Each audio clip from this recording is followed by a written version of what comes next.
ਇੰਡੋਜ਼ TV Australia ਦੇਖ ਰਹੇ ਸਾਰੇ ਦੋਸਤਾਂ ਦਾ ਮੈਂ ਦੇਵ ਸਿੱਧੂ ਬਹੁਤ ਨਿੱਘਾ ਸਵਾਗਤ ਕਰਦਾ ਜੀ।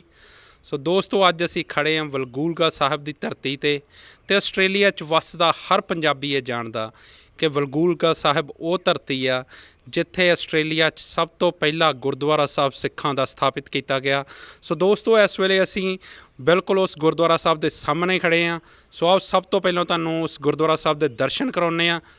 ਆਹ ਬਿਲਡਿੰਗ ਆ ਜੀ ਗੁਰਦੁਆਰਾ ਸਾਹਿਬ ਦੀ, ਜਿਹੜੀ 8 ਜੂਨ 1968 ਨੂੰ ਸਥਾਪਿਤ ਕੀਤੀ ਗਈ। ਤਾਂ ਇਹ ਆਸਟ੍ਰੇਲੀਆ ਦਾ ਪਹਿਲਾ ਗੁਰਦੁਆਰਾ ਸਾਹਿਬ ਆ ਜੀ। ਅਤੇ ਹੁਣ ਇਸ ਵੇਲੇ ਇਸ ਨੂੰ ਇੱਕ ਲਾਇਬ੍ਰੇਰੀ ਬਣਾ ਦਿੱਤਾ ਗਿਆ, ਹੈਰੀਟੇਜ ਬਿਲਡਿੰਗ ਬਣਾ ਦਿੱਤਾ ਗਿਆ, ਕਿਉਂਕਿ ਪੂਰੇ ਆਸਟ੍ਰੇਲੀਆ ਦੀ ਸਿੱਖ ਸੰਗਤ ਵੱਲੋਂ ਵਲਗੂਲਗਾ ਸਾਹਿਬ ਦੇ ਸਿੱਖ ਸੰਗਤ ਵੱਲੋਂ ਸੇਵਾ ਕਰਕੇ ਉਦਮ ਕਰਕੇ ਇੱਕ ਨਵਾਂ ਗੁਰਦੁਆਰਾ ਸਾਹਿਬ ਸਥਾਪਿਤ ਕੀਤਾ ਗਿਆ, ਵੱਡੀ ਬਿਲਡਿੰਗ ਬਣਾਈ ਗਈ ਆ। ਸੋ ਆਓ ਚੱਲਦੇ ਹਾਂ ਜੀ, ਅੱਜ ਦੇਖਦੇ ਹਾਂ ਗੁਰਦੁਆਰਾ ਸਾਹਿਬ ਦੇ ਦਰਸ਼ਨ ਕਰਦੇ ਹਾਂ।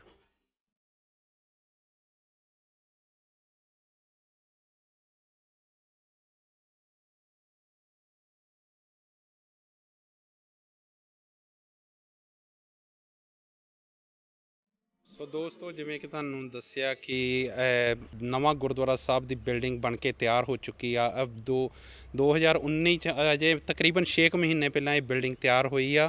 ਸੋ ਆਓ ਸਭ ਤੋਂ ਪਹਿਲਾਂ ਕਰਦੇ ਹਾਂ ਇੱਥੋਂ ਦੇ ਵਸਨੀਕ ਸਰਦਾਰ ਸਾਹਿਬ ਨਾਲ ਗੱਲ। ਸਤਿ ਸ਼੍ਰੀ ਅਕਾਲ ਬਜ਼ੁਰਗੋ। ਸਤਿ ਸ਼੍ਰੀ ਅਕਾਲ ਜੀ। ਸਤਿ ਸ਼੍ਰੀ ਅਕਾਲ ਜੀ। ਸੋ ਸਰਦਾਰ ਸਾਹਿਬ, ਪਹਿਲਾਂ ਤਾਂ ਆਪਣਾ ਨਾਮ ਦੱਸੋ। ਮੇਰਾ ਨਾਂ ਜੀ ਅਮਰੀਕ ਸਿੰਘ ਹੰਡਲਿਆ। ਹਾਂਜੀ। ਅਤੇ ਮੈਂ ਇੱਥੇ 1967 ਦੇ ਵਿੱਚ ਆਇਆ। ਅੱਛਾ। ਅਤੇ ਜਿਉਂ ਦਾ ਮੈਂ ਇਸ ਸ਼ਹਿਰ ਦੇ ਵਿੱਚ ਹੀ ਹਾਂ, ਅਤੇ ਉਦੋਂ 1968 ਦੇ ਵਿੱਚ ਅਸੀਂ ਸਾਰਿਆਂ ਨੇ ਰਲ ਕੇ ਗੁਰਦੁਆਰਾ ਸਾਹਿਬ ਬਣਾਇਆ। ਪਹਿਲਾ ਆਸਟ੍ਰੇਲੀਆ ਦੇ ਵਿੱਚ ਗੁਰਦੁਆਰਾ। ਠੀਕ ਹੈ ਜੀ। ਤਾਂ ਤੁਸੀਂ ਫਿਰ ਇਹਨਾਂ ਬਣਾਇਆ ਆ, ਤੁਸੀਂ ਖੁਦ ਉਸ ਵੇਲੇ ਮੌਜੂਦ ਸੀਗੇ ਇੱਥੇ? ਹਾਂਜੀ, ਅਸੀਂ ਉਦੋਂ ਦੇ ਫਾਊਂਡੇਸ਼ਨ ਮੈਂਬਰ ਹਾਂ। ਹਾਂਜੀ।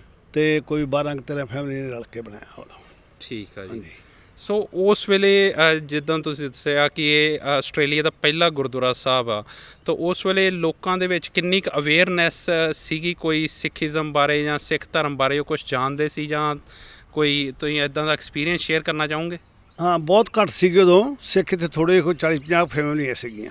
ਹਾਂਜੀ। ਪਰ ਇੱਥੇ ਜਿੰਨੇ ਵੀ ਇੰਡੀਅਨ ਆਪਣੇ ਸਿੱਖ ਆਏ ਹੈਗੇ ਵੀ ਸਾਰੇ ਸਿੱਖ ਹੀ ਸੀਗੇ ਜੀ। ਅਤੇ ਇਹਨਾਂ ਨੇ ਬੜਾ ਵਧੀਆ ਆਪਣਾ ਨਾਮ ਬਣਾਇਆ ਅਤੇ ਬੜੇ ਪਿਆਰ ਨਾਲ ਰਹੇ ਆ ਸਾਰੇ ਇਕੱਠੇ ਜੀ। ਅਤੇ ਬੜਾ ਇਹਨਾਂ ਨੇ ਕਿਲੇ ਦਾ ਕੰਮ ਕੀਤਾ ਆਪਣਾ ਇੱਥੇ, ਅਤੇ ਬਾਗੂ ਕਿਲੇ ਸਾਰੇ ਆਪਣੇ ਆ, ਅਤੇ ਹੁਣ ਬਰੂਬਰੀ ਆ, ਅਤੇ ਬੜੇ ਸਾਰੇ ਪਿਆਰ ਨਾਲ ਰਹਿੰਦੇ ਆ, ਬੜੇ ਪਿਆਰ ਨਾਲ ਕੰਮ ਕਰਦੇ ਆ। ਅਤੇ ਉਦੋਂ ਬਾਅਦ ਫਿਰ ਦੂਜਾ ਗੁਰਦੁਆਰਾ ਸਾਹਿਬ ਬਣ ਗਿਆ 1970 ਦੇ ਬੰਦ ਦੇ ਵਿੱਚ ਜੀ।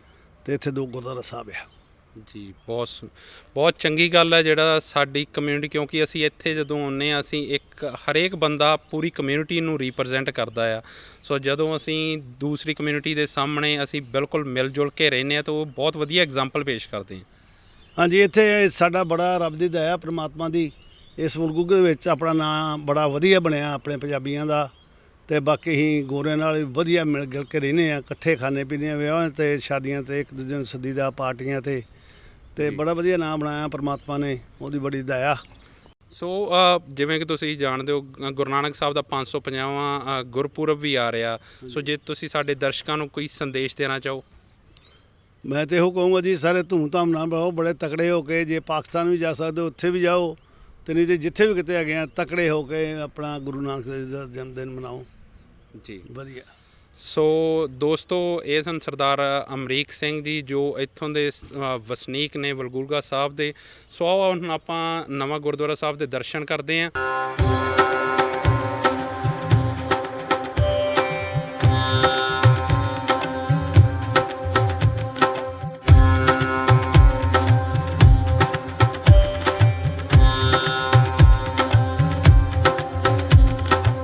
ਹਾਂਜੀ ਦੋਸਤੋ, ਇਸ ਵਕਤ ਅਸੀਂ ਖੜੇ ਹਾਂ ਜੀ ਵਲਗੂਲਗੇ ਦੇ ਕਰੀ ਫੈਸਟ ਦੇ ਵਿੱਚ। ਇਹ ਜਿਹੜਾ ਫੈਸਟੀਵਲ ਹੈ ਪਿਛਲੇ ਤਕਰੀਬਨ 15 ਸਾਲ ਤੋਂ ਹਰ ਸਾਲ ਇਸ ਮਹੀਨੇ ਲੱਗਦਾ ਆ। ਸੋ ਇਹਦੇ ਬਾਰੇ ਇਸ ਬਾਬਤ ਆਪਾਂ ਹੋਰ ਗੱਲਬਾਤ ਕਰਦੇ ਹਾਂ। ਸੋ ਸਤਿ ਸ਼੍ਰੀ ਅਕਾਲ ਅੰਕਲ ਜੀ। ਸਤਿ ਸ਼੍ਰੀ ਅਕਾਲ ਜੀ। ਮੇਰਾ ਨਾਮ ਮਨਜੀਤ ਸਿੰਘ ਸਿੱਧੂ ਹੈ ਜੀ। ਤਾਂ ਜਦ ਦਾ ਇੱਥੇ ਫੈਸਟੀਵਲ ਸ਼ੁਰੂ ਹੋਇਆ, ਮੈਂ ਹਰੇਕ ਸਾਲ ਇੱਥੇ ਆਉਣਾ ਆ। ਤਾਂ ਬੜਾ ਹੀ ਧੂਮ-ਧਾਮ ਨਾਲ ਮਨਾ ਹੁੰਦਾ ਇਹ ਕਿ ਇੱਕ ਕਿਸਮ ਦੀ ਵਲਗੂਲਗੇ ਦੀ ਪਛਾਣ ਬਣ ਗਈ ਆ ਕਿ ਕਰੀ ਫੈਸਟੀਵਲ। ਇਹ ਬਣੀ ਤਾਂ ਹੈ ਕਿ ਇੱਥੇ ਇੰਡੀਅਨ ਅਸੀਂ ਰਹਿੰਦੇ ਸੀਗੇ, ਕਰਕੇ ਨਹੀਂ ਕਰੀ ਫੈਸਟੀਵਲ ਸ਼ੁਰੂ ਕੀਤਾ। ਕਿਹੜੇ ਸਾਲ 'ਚ ਤੁਸੀਂ ਇੱਥੇ ਆਏ ਸੀ ਆਸਟ੍ਰੇਲੀਆ ਜੀ? ਤਾਂ 73 'ਚ ਮੈਂ ਇੱਥੇ ਪਹੁੰਚ ਗਿਆ। ਇਹਨਾਂ ਦੀ ਇੰਨੀ ਹੌਸਪਿਟੈਲਿਟੀ ਦੇਖੀ, ਇੰਨਾ ਪਿਆਰ ਦੇਖਿਆ ਇੱਥੇ ਬਲਗੂਲ ਦੇ ਲੋਕਾਂ ਦਾ ਕਿ ਜਦ ਮੈਂ ਉਤਰਿਆ ਸਿਡਨੀ ਦੇ ਵਿੱਚ 5 ਬਜ਼ੁਰਗ ਇੱਥੇ ਦੇ ਗਏ ਸੀ ਮੈਨੂੰ ਲੈਣ ਵਾਸਤੇ। ਜਿਹੜੇ ਸਾਡੇ ਇਨਲੌਜ਼ ਹੈਗੇ ਆ ਉਹ ਆਏ ਆ 1889 ਦੇ ਵਿੱਚ, ਜਿਹੜਾ ਸਾਡੇ ਮੇਰਾ ਸਹੁਰੇ ਦਾ ਫਾਦਰ ਸੀਗਾ। ਹੁਣ ਰੱਬ ਦੀ ਮਿਹਰ ਇੰਨੀ ਆ ਕਿ 2 ਗੁਰੂ ਘਰ ਆ, ਬੜੇ ਫਸਟ ਕਲਾਸ ਚੱਲ ਰਹੇ ਆ, ਬੜੀ ਆਪਣੀ ਸੰਗਤ ਆ, ਬੜੇ ਪੰਜਾਬੀ ਮੁੰਡੇ ਆਏ ਆ ਨਵੇਂ। ਸੋ ਪਰ ਮੈਂ ਦੇਖ ਰਿਹਾ ਸੀ ਕਾਫੀ ਗੋਰੇ ਵੀ ਇੱਥੇ ਪਹੁੰਚੇ ਹੋਏ ਆ। ਸੋ ਥੋੜਾ ਜਿਹਾ ਇਹਦਾ ਦੱਸੋ ਕਿ ਇਹ ਸਟਾਰਟ ਕਿਆ, ਇਹਦੀ ਹਿਸਟਰੀ ਥੋੜੀ ਸਮਝਾਓ ਤੁਸੀਂ। ਇਹ ਜਦ ਸ਼ੁਰੂ ਕੀਤਾ ਨਾ ਇਹਨੇ ਛੋਟੇ ਜਿਹੇ ਸਕੇਲ ਤੇ ਕੀਤਾ ਸੀਗਾ, ਠੀਕ ਹੈ। ਉਦੋਂ ਗੋਰੇ ਜਿਹੜੇ ਲੋਕਲ ਆਉਂਦੇ ਸੀਗੇ, ਜਿੱਦਾਂ ਜਿੱਦਾਂ ਐਡਵਰਟਾਈਜ਼ਮੈਂਟ ਕਰਨ ਲਈ ਆਲੇ ਦੁਆਲੇ ਜਿੰਨਾ ਵੀ ਮਿਡ ਨਾਰਥ ਕੋਸਟ ਆ, ਲੋਕੀ ਦੂਰੋਂ ਦੂਰੋਂ ਆਉਂਦੇ, ਸਿਰਫ ਕਰੀ ਫੈਸਟ ਕਰਕੇ ਆਉਂਦੇ। ਇੱਕ ਤਾਂ ਸਾਡਾ ਜਿਹੜਾ ਟਾਊਨ ਆ ਬੜਾ ਸਮੁੰਦਰ ਦੇ ਕੰਢੇ ਤੇ ਆ, ਬੜਾ ਜਿੱਦਾਂ ਟੂਰਿਸਟ ਇਲਾਕਾ ਆ ਇਹ, ਤਾਂ ਸਾਡੇ ਬੰਦੇ ਵੀ ਬੜੇ ਫਰੈਂਡਲੀ ਹੈਗੇ ਆ, ਤਾਂ ਜਿਹੜੇ ਗੋਰੇ ਵੀ ਆ ਇੱਥੇ ਬੜੇ ਫਰੈਂਡਲੀ ਆ। ਸੋ ਜਿਸ ਤਰ੍ਹਾਂ ਤੁਸੀਂ ਦੱਸ ਰਹੇ ਆ ਤਾਂ ਹੁਣ ਮੈਂ ਦੇਖ ਵੀ ਰਿਹਾ ਕਿ ਗੋਰੇ ਤੇ ਪੰਜਾਬੀ ਤਕਰੀਬਨ ਕਾਫੀ ਮਿਕਸ ਅਪ ਹੋਏ ਆ। ਸੋ ਸਰਦਾਰ ਸਾਹਿਬ ਹੁਣ ਤੁਹਾਡਾ ਕਿਉਂਕਿ ਇੱਥੇ ਜਿਹੜਾ ਮੁੱਖ ਕਿੱਤਾ ਆ ਵਲਗੂਲਗੇ ਤਕਰੀਬਨ ਜ਼ਿਆਦਾਤਰ ਪੰਜਾਬੀਆਂ ਦਾ ਖੇਤੀਬਾੜੀ ਆ, ਫਾਰਮਸ ਆ, ਬਨਾਨਾ ਦੇ ਬਲੂਬੈਰੀਜ਼ ਦੇ ਫਾਰਮਸ ਆ। ਇਹ ਜਿਹੜਾ ਤੁਹਾਡਾ ਕਿੱਤਾ, ਤੁਸੀਂ ਇਸ ਵਕਤ ਵੀ ਖੇਤੀਬਾੜੀ ਨਾਲ ਜੁੜੇ ਹੋਏ ਆ ਜਾਂ ਤੁਸੀਂ ਕੁਝ ਹੋਰ ਕਰਦੇ ਆ? ਮੈਂ 36 ਸਾਲ ਖੇਤੀ ਕੀਤੀ ਆ, ਬਨਾਨੇ ਦੀ ਕੀਤੀ ਆ। ਮੇਰੇ ਕੋਲ ਕਾਫੀ ਬਨਾਨਾ ਸੀਗਾ, ਐਵੋਕਾਡੋਸ ਸੀਗੇ, ਮੈਂਗੋ ਵਗੈਰਾ ਵੀ ਸੀਗੇ। ਤਾਂ ਫਿਰ ਮੈਂ ਐਂਡ ਦੇ ਵਿੱਚ ਬਲੂਬੇਰੀਜ਼ ਲਾਈਆਂ। ਤਾਂ ਜਦ ਬੇਟੇ ਦੀ ਮੈਰਿਜ ਕਰਨ ਗਏ ਅਸੀਂ ਇੰਡੀਆ, ਤਾਂ ਉਹ ਫਿਰ ਉਹ ਕਹਿੰਦੇ ਸੀ ਨਹੀਂ ਨਾਲ ਫਾਰਮਿੰਗ ਕਰਨੀ, ਇਸ ਕਰਕੇ ਫਿਰ ਮੇਰੀ ਬੈਕ ਪ੍ਰੋਬਲਮ ਸੀ, ਮੇਰਾ ਨੀ ਪ੍ਰੋਬਲਮ ਸੀ, ਇਸ ਕਰਕੇ ਫਿਰ ਅਸੀਂ ਉਹ ਵੇਚ ਕੇ ਫਿਰ ਮੈਂ ਮੋਟਰ ਲੈ ਲਿਆ ਸੀ ਹੋਟਲ ਇੱਥੇ। ਤਾਂ ਉਹਦਾ ਨਾਮ ਵਲਗੂਗਾ ਮੋਟਰ ਇਨ ਹੈਗਾ। ਤਾਂ ਜਿਹੜੇ ਵੀ ਪੰਜਾਬੀ ਆਪਣੇ ਆਉਂਦੇ ਆ ਉਹਨਾਂ ਦਾ ਮੈਂ ਬਹੁਤ ਖਿਆਲ ਰੱਖਦਾ। ਉਹਨਾਂ ਨੂੰ ਪਹਿਲਾਂ ਹੀ ਪ੍ਰਾਈਸ ਥੱਲੇ ਦੱਸੀ ਦੀ ਹੈ ਜਦ ਆਉਣ, ਜਦ ਵੀ ਕਿ ਬੰਦਾ ਖੁਸ਼ ਹੋ ਜਾਂਦਾ ਕਿ ਪੰਜਾਬੀ ਬੰਦਾ ਆਪਣੇ ਆਇਆ ਆ ਲਈ। ਤੇ ਹੁਣ ਅਸੀਂ ਆਪਣੇ ਦਰਸ਼ਕਾਂ ਨੂੰ ਇਹਦੇ ਕਰੀ ਫੈਸਟੀਵਲ ਦੇ ਹੋਰ ਵੀ ਰੰਗ ਦਿਖਾਉਂਦੇ ਆ ਜੀ। ਬਹੁਤ ਬਹੁਤ ਧੰਨਵਾਦ।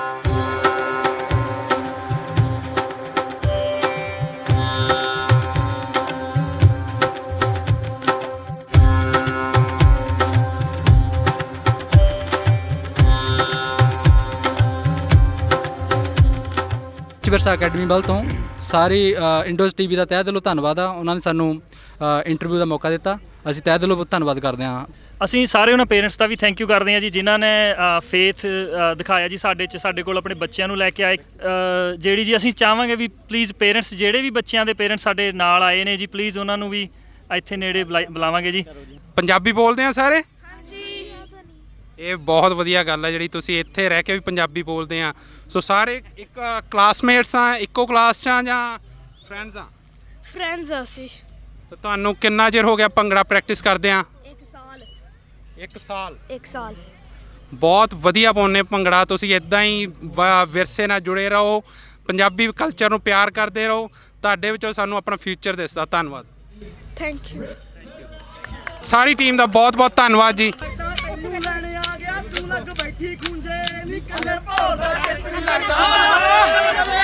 ਉਹ ਕੱਲੇ ਭੌਰ ਦਾ ਚਿੱਤ ਨਹੀਂ ਲੱਗਦਾ, ਸੁੰਨੀ ਹਵੇਲੀ ਗੂੰਜੇ ਨੀ ਕਿਹੜਾ ਮੇਰੇ ਭਾਂਡੇ ਮਾਂਜੂ। ਹੋ ਕਿਹੜਾ ਮੇਰੇ ਭਾਂਡੇ ਮਾਂਜੂ, ਕੌਣ ਵੇੜੇ ਨੂੰ ਹੁੰਜੇ ਲੈ ਕੇ ਜਾਊਂਗਾ, ਮੋਤੀ ਬਾਗ ਦੀਏ ਕੂੰਜੇ ਲੈ ਕੇ ਜਾਊਂਗਾ, ਮੋਤੀ ਬਾਗ ਦੀਏ ਕੂੰਜੇ ਲੈ ਕੇ ਜਾਊਂਗਾ, ਮੋਤੀ ਬਾਗ ਦੀਏ ਕੂੰਜੇ ਲੈ ਕੇ ਜਾਊਂਗਾ। ਹਾਏ ਹਾਏ ਹਾਏ ਏ ਹਾ ਏ ਹਾ ਏ ਹਾ। ਓ ਬਈ ਕੇਲਾ ਕੇਲਾ ਕੇਲਾ, ਬਈ ਕੇਲਾ ਕੇਲਾ ਕੇਲਾ, ਬਈ ਕੇਲਾ ਕੇਲਾ ਕੇਲਾ। ਓ ਬਈ ਕੇਲਾ ਕੇਲਾ ਕੇਲਾ। ਉਹ 4 ਭਾਈ ਕੰਮ ਕਰਦੇ, ਮੈਂ ਬੋਲੀਆਂ ਪਾਉਣ ਨੂੰ ਵਿਹਲਾ। ਉਹ ਬੋਲੀ ਮੇਰੀ ਆਉਂ ਚੱਲਦੀ, ਉਹ ਬੋਲੀ ਮੇਰੀ ਆਉਂ ਚੱਲਦੀ। ਉਹ ਜਿਵੇਂ ਚੱਲਦਾ ਸੜਕ ਤੇ ਠੇਲਾ, ਮੈਂ ਸਰਪੰਚ ਬਣੂ, ਮੈਂਬਰ ਬਣਾਉ ਚੇਲਾ, ਮੈਂ ਸਰਪੰਚ ਬਣੂ, ਮੈਂਬਰ ਬਣਾਉ ਚੇਲਾ, ਮੈਂ ਸਰਪੰਚ ਬਣੂ, ਮੈਂਬਰ ਬਣਾਉ ਚੇਲਾ, ਮੈਂ ਸਰਪੰਚ ਬਣੂ, ਸਰਪੰਚ ਬਣੂ। ਹਾਏ ਹਾਏ ਹਾਏ ਹੋ ਬਈ ਰਤੀਆ ਰਤਨਗੜ ਕੋਲੋਂ ਕੋਲੀ ਵਿੱਚ ਰਤੀਏ ਦੇ ਥਾਣਾ, ਬਈ ਥਾਣੇ ਵਾਲੇ ਮੈਨੂੰ ਮਾਰਨ ਅੱਖੀਆਂ, ਹੋ ਥਾਣੇ ਵਾਲੇ ਮੈਨੂੰ ਮਾਰਨ ਅੱਖੀਆਂ, ਮੈਂ ਨਿਆਣੀ ਕੀ ਜਾਣਾ, ਬਈ ਜਦ ਮੈਂ ਹੋ ਗਈ ਸਮਝਣ ਜੋਗੀ, ਹੋ ਜਦ ਮੈਂ ਹੋ ਗਈ ਸਮਝਣ ਜੋਗੀ, ਉੱਥੋਂ ਬਦਲ ਗਿਆ ਥਾਣਾ, ਚਿੱਠੀਆਂ ਮੈਂ ਲਿਖਦੀ, ਪੜ ਮੁੰਡਿਆ ਆਣ ਜਾਣਾ, ਚਿੱਠੀਆਂ ਮੈਂ ਲਿਖਦੀ, ਪੜ ਮੁੰਡਿਆ ਆਣ ਜਾਣਾ, ਚਿੱਠੀਆਂ ਮੈਂ ਲਿਖਦੀ, ਪੜ ਮੁੰਡਿਆ ਆਣ ਜਾਣਾ ਮੈਂ ਲਿਖਦੀ।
ਹਾਂਜੀ ਦੋਸਤੋ, ਹੁਣ ਤੁਹਾਨੂੰ ਮਿਲਾਉਂਦੇ ਆ ਜੀ ਸਾਡੀ ਬ੍ਰਿਸਬੇਨ ਦੀ ਬਹੁਤ ਮਾਨਮੱਤੀ ਸ਼ਖਸੀਅਤ ਆ ਸਰਦਾਰ ਜਗਜੀਤ ਸਿੰਘ ਖੋਸਾ।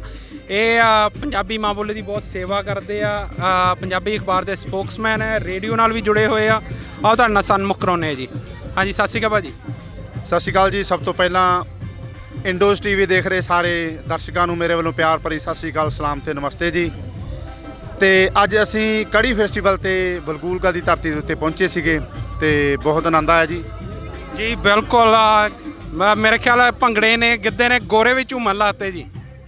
ਬਿਲਕੁਲ ਜੀ, ਅਸੀਂ ਪਿਛਲੇ 5-6 ਸਾਲਾਂ ਤੋਂ ਇਸ ਕੜੀ ਫੈਸਟ ਦੇ ਉੱਤੇ ਅਸੀਂ ਆਉਣੇ ਆ।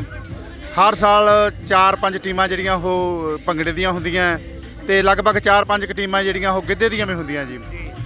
ਤੇ ਉਹਨਾਂ ਦੇ ਵਿੱਚੋਂ ਸਾਡੀ ਟੀਮ ਕਾਫੀ ਮਸ਼ੱਕਤ ਕੀਤੀ ਪਿਛਲੇ ਸਮੇਂ ਦੇ ਵਿੱਚ ਤੇ ਪਰ ਇਸ ਸਾਲ ਸਾਡੀ ਬ੍ਰਿਸਬੇਨ ਦੀ ਟੀਮ ਨੂੰ ਉਹ ਤਾਜ ਜਿਹੜਾ ਹਾਸਲ ਹੋਇਆ, ਸਾਨੂੰ ਬ੍ਰਿਸਬੇਨ ਵਾਸੀਆਂ ਨੂੰ ਬਹੁਤ ਖੁਸ਼ੀ ਹੈ ਜੀ ਉਸ ਚੀਜ਼ ਦੀ। ਬਿਲਕੁਲ, ਬ੍ਰਿਸਬੇਨ ਸਾਰੇ ਬ੍ਰਿਸਬੇਨ ਵਾਸੀਆਂ ਨੂੰ ਵਧਾਈ, ਕਿਉਂਕਿ ਭੰਗੜੇ ਦਾ ਕੰਪੀਟੀਸ਼ਨ ਕਾਫੀ ਟਫ ਸੀਗਾ।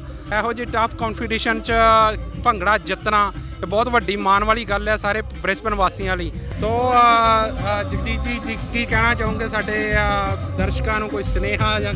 ਬਿਲਕੁਲ ਜੀ, ਮੈਂ ਸੁਨੇਹਾ ਦੇਣ ਜੋਗਾ ਤਾਂ ਹੈ ਨਹੀਂਗਾ। ਇਹਨਾਂ ਮੇਲਿਆਂ ਦੀ ਸ਼ਾਨ ਸਾਡੇ ਪੰਜਾਬੀ ਭਾਈਚਾਰੇ ਦੇ ਉੱਥੇ ਪਹੁੰਚਣ ਦੇ ਨਾਲ, ਜਿਵੇਂ ਸਾਡੇ ਬੱਚੇ ਨੇ ਆਉਣ ਵਾਲੇ ਟੀਮ ਜਿਹੜੀ ਸਾਡੀ ਛੋਟੀ ਟੀਮ ਸੀ ਰਿਚ ਵਿਰਸਾ ਭੰਗੜਾ ਦੀ, ਉਹਨੇ ਵੀ ਬਹੁਤ ਕਾਫੀ ਮਿਹਨਤ ਕੀਤੀ ਸੀ ਐਤਕੀ ਤੇ ਸਾਰੀ ਟੀਮ ਨੇ ਰਲ ਮਿਲ ਕੇ ਜਿਹੜਾ ਜਿੱਤ ਦਾ ਤਾਜ ਹਾਸਲ ਕੀਤਾ ਹੈ। ਤੇ ਮੇਰੀ ਗੁਜ਼ਾਰਿਸ਼ ਆਪਣੇ ਬੱਚਿਆਂ ਨੂੰ ਪੰਜਾਬੀ ਮਾਂ ਬੋਲੀ ਨਾਲ ਜੋੜੋ, ਆਪਣੇ ਕਲਚਰ ਨਾਲ, ਆਪਣੇ ਵਿਰਸੇ ਦੇ ਨਾਲ ਜੋੜੋ। ਤੇ ਇੰਨਾ ਕੁਝ ਕਹਿੰਦਾ ਹੋਇਆ ਖਿਮਾ ਦਾ ਇਜਾਜ਼ਤ। ਸਤਿ ਸ਼੍ਰੀ ਅਕਾਲ ਦੋਸਤੋ ਜੀ। ਬਿਲਕੁਲ, ਸੋ ਜਿੱਦਾਂ ਭਾਜੀ ਨੇ ਬਹੁਤ ਸੋਹਣੀ ਗੱਲ ਕੀਤੀ ਕਿ ਪੰਜਾਬੀ ਮਾਂ ਬੋਲੀ ਦੀ ਸੇਵਾ ਕਰੋ, ਪੰਜਾਬੀ ਬੋਲੋ, ਪੰਜਾਬੀ ਬੱਚਿਆਂ ਨੂੰ ਸਿਖਾਓ। ਸੋ ਦੋਸਤੋ, ਹੁਣ ਅਸੀਂ ਵੱਧ ਰਹੇ ਹਾਂ ਜੀ ਮੇਲੇ ਦੀ ਸਮਾਪਤੀ ਵੱਲ। ਤੁਹਾਨੂੰ ਅਗਲੀ ਵਾਰ ਮਿਲਾਂਗੇ ਫਿਰ ਇੱਦਾਂ ਹੀ ਕਿਸੇ ਮੇਲੇ 'ਚ, ਆਸਟ੍ਰੇਲੀਆ ਦੇ ਕਿਸੇ ਹੋਰ ਪਿੰਡ 'ਚ। ਤਦ ਤੱਕ ਲਈ ਦਿਓ ਇਜਾਜ਼ਤ। ਪਿਆਰ ਭਰੀ ਸਤਿ ਸ਼੍ਰੀ ਅਕਾਲ।